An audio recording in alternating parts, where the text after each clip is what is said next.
Not wanting to be seen as science deniers, the Toronto Transit Commission, the TTC, tweeted on November 17th that it plans to lift its COVID-19 vaccine mandate on November 27th and invite those whose employment was terminated under the policy to return to work with seniority intact. At first glance, I'm thinking, all right, better late than never. But then I read the next part. The Public Transport Agency will reinstate a reported 354 employees fired in January 2022, but says in its news release that these employees won't receive back pay.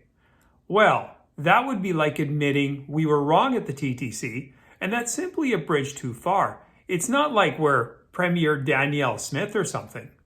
Torontonians probably didn't know that the TTC was facing wrongful dismissal lawsuits amounting to nearly $3 million as of early summer this year, as reported by the CTV News Toronto on June 24th. At least 4 former employees were suing for damages of a total of $2.9 million because of being terminated due to the vaccination mandate. The gall of these folks, demanding that the TTC follow science. The mandatory vaccination policy, released on September 7th, 2021, originally required employees to share their vaccination status with their employer by September 20th and produce proof of receiving 2 COVID shots by October 30th. Several extensions on those dates did follow. Ultimately, employees were placed first on leave starting November 21st, 2021, basically a year ago, and were terminated if they had not received their second shot by the final deadline of January 27th, 2022, reported City News. Right from the start, TTC employee Peter Boldy had health concerns and had no intention of getting the injections. His lawyer Kevin Cox told CTV News Toronto. However, due to the vaccine mandate, Boldy, feeling coerced, booked his shots and even got a second dose on January 8th, 2022, ahead of the January 27th deadline.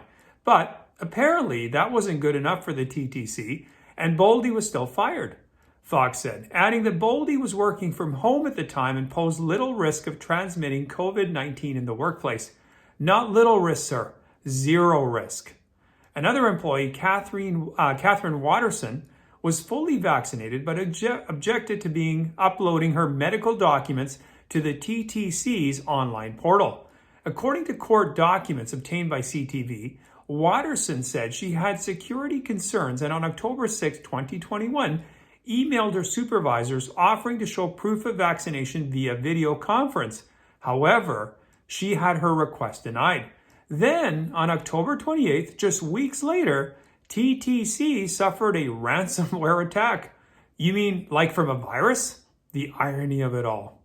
In case you were wondering, Watterson was terminated from her position at the TTC on December 31st. TTC stated in its November 17th news release that it was following the best available science at the time. Seems like that's a common excuse, sort of like, I was just following orders. Confirming its commitment to still following the best available science at the time, despite plans to lift the policy, the TTC is continuing to encourage employees, get ready, to stay up to date with their COVID-19 vaccinations. It also said the following, which is that it was updating its condition of employment policy to include compliance with policies of this nature in the future if required, proving once again that the TTC has learned nothing from this experience. But then again, why would they? The news release said the mandatory vaccine policy ensured employees' illnesses were kept to a bare minimum and allowed the TTC to continue delivering its essential service throughout the pandemic. Now, how did they measure the bare minimum? Don't know.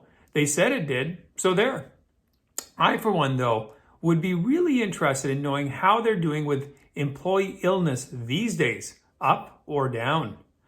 This announcement follows on the heels of the City of Toronto's November 8th announcement that its mandatory vaccination policy would be dropped effective December 1st in its news release.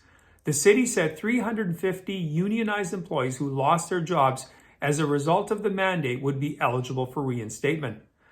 I'm guessing they're going to need them, given so many vaccinated ones seem to be calling in sick these days. I guess Viruses move faster than the speed of science. Anyway, thanks for watching. I do appreciate it. Please post any comments you have in the comment section. You can also follow me on my Rumble or my Locals account. If you're a new subscriber, check out some of the videos you might not have seen. And if you haven't subscribed yet, do so. And I'll see you next time.